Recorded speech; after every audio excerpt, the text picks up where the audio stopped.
आप वहीं से सभी लोग नमस्ते करेंगे। एक जुगुल के बाहुबली जी खवटखोप ये आए हैं, वो भारतीय सेना में काम करे, भारतीय थल सेना में सर्विस दे रहे हैं। वे आए और आचार्य के चरणों में श्रीफल अर्पण करके आशीर्वाद प्राप्त करें। इसी के साथ कंदवा बंडा के पास कंदवा समाज यहाँ आई है। परम पूज्य निर्यापक श्रमण समय सागर जी महाराज, इनके सानिध्य में पत्थर के मंदिर का निर्माण का संकल्प करके उनके सानिध्य में उन्होंने शिलान्यास भी करवाया है। वे बंडवा कंदवा के समाज के प्रतिनिधि यहाँ आएंगे और आचार्य के चरणों में श्रीफल अर्पण करके आशीर्वाद प्राप्त करेंगे। आज के पूजन के लिए यहाँ दुसरबीड़ महिला मंडल आई है, उनका यहाँ वो द्रव्य अर्पण करने वाले हैं। पहला 5-5 मिनट आचार्य के शास्त्र दान के लिए हम यहाँ बुलाते हैं। अमित, दीपिका, सभी लोगों से निवेदन है शांति से बैठेंगे और जिनको शास्त्र दान नहीं करना है उस परिवार के 2-2 लोग आएंगे। ये कंदवा वाले 2 प्रतिनिधि आ जाइए, कंदवा वाले 1-2 प्रतिनिधि आइए। हाँ। अमित जी, दीपिका जी, वीना जी, वैभवी, देवांशी जैन, लखनऊ निवासी, इन्होंने आज के दिन 5,55,555 रुपए की एक कलश की स्वीकृति दिए। वे आए और आचार्य जी को शास्त्र दान करें। लोगाने बन जाए, नाम दीजिए।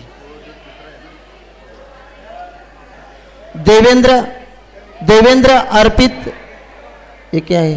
देवेंद्र अर्पित, उषा, निकिता, सुधांशु, श्रेयांश सिंघई, परिवार मुंगावली, इन्होंने 1,11,111 रुपए की एक कलश की स्वीकृति और एक हथकरघा की 55,555 रुपए की हथकरघा की एक स्वीकृति, एक कलश की और एक हथकरघा की स्वीकृति दिए। वे भी आए और आचार्य को शास्त्र दान करे। परम पूज्य राहुल रविंद्र जैन, चिंचपाड़ा जिला नंदुरबार, इन्होंने भी 1,11,111 रुपए की एक कलश की स्वीकृति दिए। ये परम पूज्य समाधि सागर महाराज जी के गृहस्थ जीवन की बहन इनका परिवार है, राहुल रविंद्र चिंचपाड़ा परिवार। वे भी आए और आचार्य को शास्त्र दान करे। 1 लाख वाले पहले दे देना। सौ पूर्वा अभिषेक जैन, पोर्टलैंड अमेरिका, सुचिता और हेमंत लट्टे इनकी बेटी है, इन्होंने भी 1,11,111 रुपए की कलश की स्वीकृति दिए। वे भी आए और आचार्य को शास्त्र दान करे। धन्य कुमार जी रायबागकर, कारंजा लाड़, इन्होंने भी 1,11,111 रुपए की एक कलश की स्वीकृति दिए। वे भी आए और आचार्य को शास्त्र दान करे। ताराचंद जी, अनिल जी, अजीत जी, वैभव, नसीराबाद राजस्थान, ये भी आए। उन्होंने एक 55,555 का हथकरघा का मशीन की दान स्वीकृति दिए। वे आए और आचार्य के चरणों में श्रीफल अर्पण करके आशीर्वाद प्राप्त करे। सोना राकेश जी जैन, निवासी मुंबई, 1,11,111 रुपए के एक कलश की स्वीकृति दिए। वे भी आए और आचार्य को शास्त्र दान करे। माने डॉक्टर DK जैन, झालरा पाटन राजस्थान, इन्होंने भी हथकरघा का एक मशीन की दान स्वीकृति दिए। वे भी आए और आचार्य के चरणों में श्रीफल अर्पण करके आशीर्वाद प्राप्त करे। अमोल जी खंडारे, एडिशनल कलेक्टर मुंबई मंत्रालय, वे भी आए और आचार्य के चरणों में श्रीफल अर्पण करके आशीर्वाद प्राप्त करे। प्रकाश तातोबा बागे, हाथकरंगले निवासी, कोल्हापुर जिला कोल्हापुर निवासी, इन्होंने भी 2 हथकरघा के मशीन यहाँ दे दिए हैं। वे भी आए और आचार्य को शास्त्र दान करे। ईवा सिद्धार्थ कुमार शाह, बार्शी निवासी, इन्होंने भी एक हथकरघा का मशीन 55,555 की दान स्वीकृति दिए। वे भी आए और आचार्य के चरणों में श्रीफल अर्पण करके आशीर्वाद प्राप्त करें।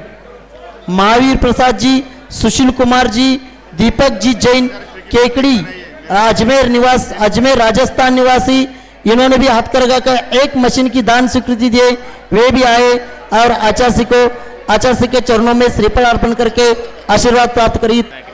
अरे सोने का दिया है ना। शोभा नांद्रे कोतड़ी जिला कोल्हापुर निवासी, इन्होंने स्वर्ण के गेने का कर्णफूल दिए हैं स्वर्ण के, वे भी आए और आचार्य के चरणों में श्रीफल अर्पण करके आशीर्वाद प्राप्त करें। ठीक है। शुभदा महेंद्र जी काले शिरपुर जैन, इन्होंने आचार्य का एक बहुत सुंदर, या ऐसा दिखाओ, इधर दिखाओ, आचार्य का बहुत सुंदर हाथ से पेंटिंग किया है, वे भी आए और आचार्य के चरणों में श्रीफल अर्पण करके आशीर्वाद प्राप्त करें। सभी लोग अपने स्थान पर बैठेंगे, आचार्य का पूजन प्रारंभ कर रहे हैं। दीदी पूजन शुरू करिए। प्रतिभा स्थली के प्रेमिका परम पूज्य 108 आचार्य विद्यासागर जी महामुनिराज की जय। आचार्य श्री जी के चरणों में झुका रहा है अपना माथा, जिनके जीवन की हर चर्या बन पड़ी स्वयं ही नवगात। जैनागम का यह सुधा कलश है जो बिखराते हैं गली गली, जिनके दर्शन को पाकर की खिलते मुरझाई हृदय कली। ओम रूम परम पूज्य संत शिरोमणि आचार्य भगवान विद्यासागर जी महामुनिंद्र आत्र अवतर सौष्ठिति आह्वाननम। जय हो अत्र तिष्ठोष्ठ स्थापनम, जय हो अत्रम सन्नितोष्ठ स्थापनम सनदीकरणम। जय हो संसारिक विषयों में पढ़कर मैंने अपने को भरमाया, इस राग देश की वैतरणी से अब तक पार नहीं पाया। तब ज्ञान सिंधु के जलकण से भवकाल धोने आया हूँ, आना जाना मिट जाए मेरा यह बंद काटने आया हूँ। ओम रूम परम पूज्य संत शिरोमणि आचार्य भगवान विद्यासागर जी महामुनिंद्राय जन्म जरा मृत्युनाशनाय जलम निरोपामिति स्वाहा। क्रोध अनल में जल जल कर अपना सर्वस्व लुटाया है, निज शांति स्वरूप न जान सका जीवन भर से भुलाया। चंदन सम शीतलता पाने अब शरण आपकी आया हूँ, मिट जाए मेरा चंदन वंदन को लाया हूँ। ओम रूम परम पूज्य संत शिरोमणि आचार्य भगवान विद्यासागर जी महामुनिंद्राय संसार तापविनाशनाय चंदनम निरोपामिति स्वाहा। जड़ को न मैंने जड़ समझा नहीं, अक्षय निधि को पहचाना, अपने तो केवल सपने थे भ्रम और जगत का भटकाना। चरणों में अर्पित अक्षत है अक्षय पद मुझको मिल जाए, तभी ज्ञान अरुण की किरण से हृदय कमल भी खिल जावे। ओम रूम परम पूज्य संत शिरोमणि आचार्य भगवान विद्यासागर जी महामुनिंद्राय अक्षय पद प्राप्ति अक्षतम निरोपामिति स्वाहा। इन विषय भोग की मदिरा पी मैं बना सदा से मतवान, तृष्णा को तृप्ति करे जितनी उतनी बढ़ती इच्छा ज्वाला। मैं काम भाव विधिवंश है तो मन सुमन चढ़ाने आया, यह मदन विजेता बन न सके भाव हृदय में लाया हूँ। ओम रूम परम पूज्य संत शिरोमणि आचार्य भगवान विद्यासागर जी महामुनिंद्राय काम बाण विनाशनाय पुष्पम निरोपामिति स्वाहा। इसने पहचाना मैं राग द्वेष में लिप्त रहा, इसे हाथ रहा बस पछताना। यह दीप समर्पित है गुरुवर मेरा, तुम दूर भगा देना। तुम ज्ञान दीप के बाती से मम अंतर दीप जला देना। ओम रूम परम पूज्य संत शिरोमणि आचार्य भगवान विद्यासागर जी महामुनिंद्राय मोहंधकार। ओम नमः शुद्धेभ्यः, ओम नमः शुद्धेभ्यः, अहिंसा परमो धर्म की। आचार्य गुरुवर श्री कुंद कुंद भगवान की। आचार्य गुरुवर श्री ज्ञान सागर मुनि महाराज की। चलो परम पूज्य संत सुरम्याचार्य भगवान विद्यासागर जी महामुनिराज की, समस्त आचार्य संघ की। जल से तो अवगत हो गए, लेकिन वह उसकी प्रकृति शुरुआत से है क्या बाद में है? यदि ज्ञात कर लेते हैं तो अच्छा है, किंतु अग्नि को बुझाना हो तो उस समय हम उसकी प्रकृति के बारे में सोचें तो भैया अग्नि को तो बुझाना है, तो पानी लाने के लिए गया। पानी लाने के लिए गया, वहाँ पर भी गर्म पानी था। तो सोचता है अग्नि भी गर्म, पानी भी गर्म, आप ही बताओ अब अग्नि बुझेगी क्या? नहीं बुझेगी, यही तो बात है। क्योंकि अग्नि को बुझाना हो तो पानी या उबल रहा हो अथवा शीतल ठंड मटकी में रखा गया हो, कोई फर्क नहीं पड़ता। बात समझ में आ रही है? ये तो महाराज बहुत ही अच्छी समझ में आ गए। क्योंकि वह जलाने की प्रक्रिया जो आती है जल में, वह अग्नि का कार्य था। हाँ, इतना अवश्य है, जल में गर्म होने का भी स्वभाव विद्यमान है। तो जो जलाती है वह एकांत से बुझा नहीं सकती, यह बात कभी भी नहीं सोचना चाहिए। इसी को आचार्यों ने कहा है कि किसी का मान लो झट से कषाय क्रुद्ध होने का स्वभाव है तो ठीक है, लेकिन हर जगह उस स्वभाव का प्रयोग नहीं करना चाहिए।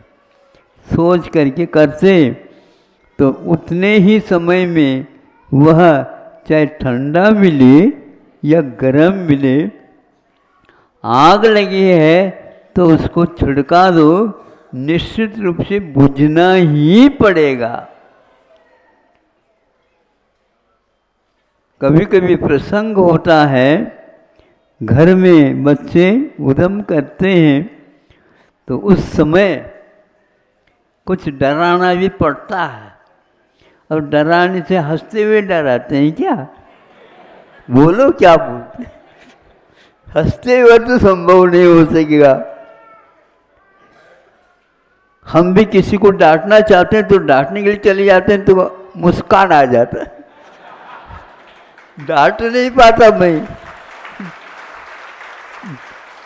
आप ऐसे न करियो, नहीं तो ये भी बच्चे हैं, कभी मानेंगे नहीं।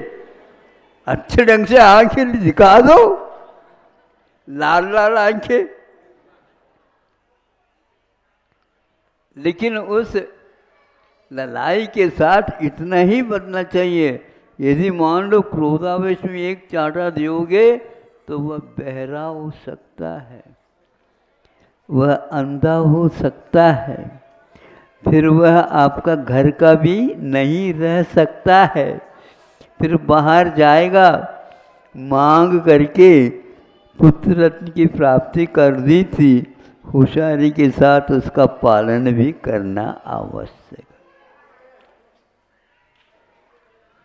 इसी प्रकार अपने कर्मों में भी बताया गया है। कुछ कर्म ऐसे रहते हैं जो इस प्रकार जब हम विशेष आवेश में जैसे आते हैं तो वह काम बहुत अच्छा होता है, और नहीं है तो वह काम बिगड़ भी सकता है। एक स्थान पर लिखा है कि विशुद्धि के कारण कर्म बनते हैं तो उसमें साता आदि का बंध होता है, और जो संक्लेश के साथ करता है तो वहाँ असाता का बंध होता है। लेकिन इसके बारे में कोई एकांत नहीं कहा कि यदि संक्लेश करते हैं तो भी साता का बंध होता है, क्योंकि उसमें ये बताया हितम ब्रूयात, हित के वचन बोलना चाहिए।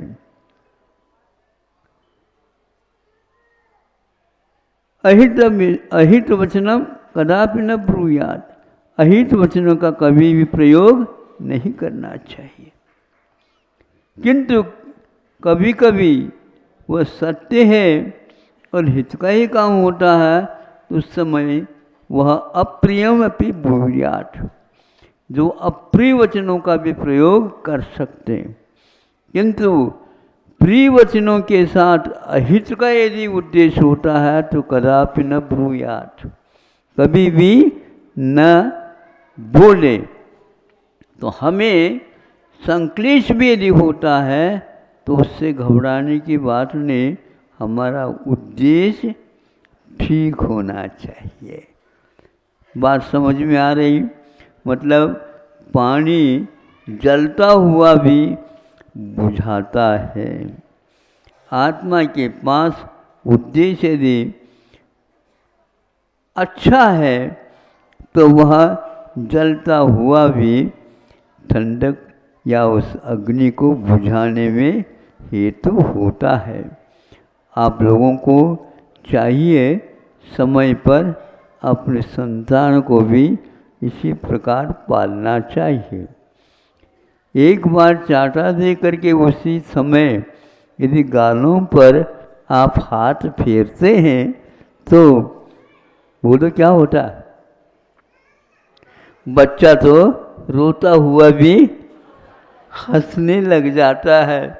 उसके गालों पर अभी भी बूंदे हैं, काहे की?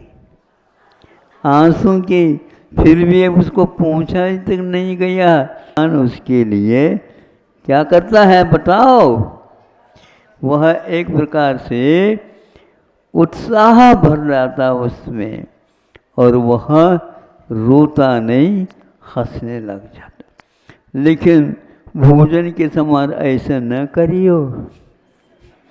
भोजन के समय पर यदि मान लो ऐसे कर दोगे तो आधी रोटी कम खाएगा वो, और जो आधा खा लिया है वो भी ठीक पचेगा नहीं।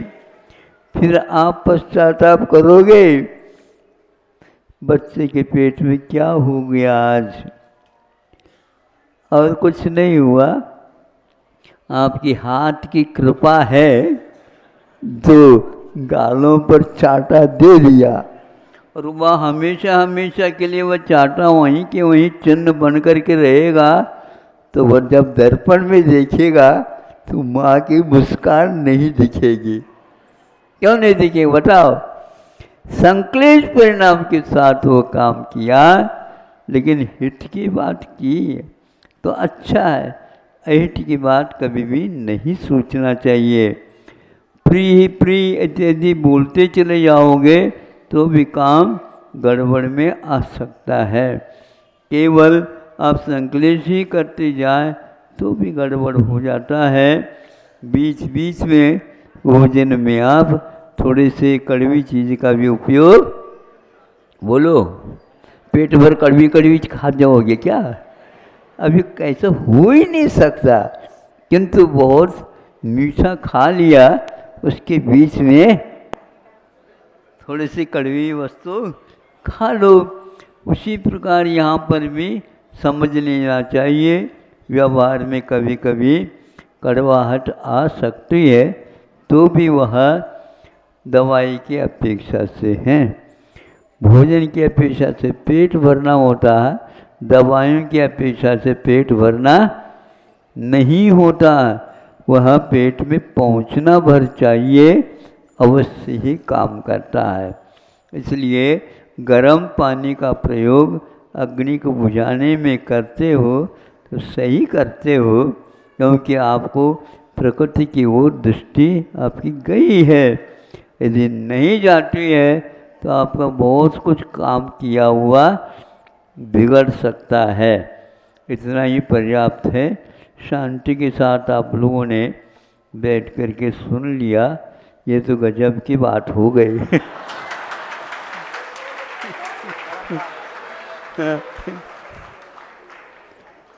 फिर भी आपने मौन को, शांति को तो भंग कर ही दिया तालियों के द्वारा।